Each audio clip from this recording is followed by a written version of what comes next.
Have you ever wondered about the differences between Catholics and Protestants when it comes to being saved? Now, when it comes to the situation with Roman Catholics and Protestants, since I'm a Protestant, a lot of times I get questions from Protestants that say to me, do you think Catholics can be saved? And I usually say, I even think some Baptists can be saved. Okay, because it's not where you go to church that determines whether or not your sins are forgiven. It's whether you've accepted the free gift of salvation. Now, technically, there's a dispute, obviously, between the Protestants and the Catholics over the difference between what's known as justification and sanctification.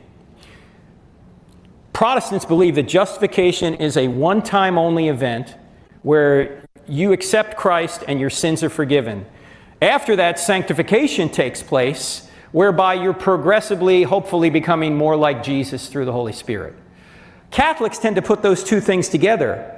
They say that justification and sanctification go together and there's no distinction there. Now, they would admit that, was the thief on the cross saved? Yeah. Did he do any good works? No. But they're saying that if you're going to be a true Christian, you're going to do good works. And I agree with that. I just don't think the good works are salvific.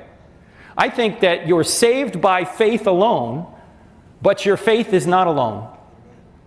That you are going to do good work. And Paul says this in the most famous, probably, verse on this in the New Testament, in Ephesians chapter 2. He says that you're saved by faith, not of works, so that no man should boast. It's grace through faith. And then the very next verse talks about, but you're created in Christ to do good works. So it's a dispute over how we unpack salvation. Are we just talking about justification, or are we talking about justification and sanctification together? Now, can I have fellowship with a Catholic that believes that they're saved by grace? Of course I can. If they're going to say, I've got to do good works in order to be saved, I'm going to have an argument with them, a friendly argument, but I'm going to say, look, Catholics agree that you can't be saved without Jesus. They agree with that, right? That's the most important thing. You've got to have Jesus in order to be saved.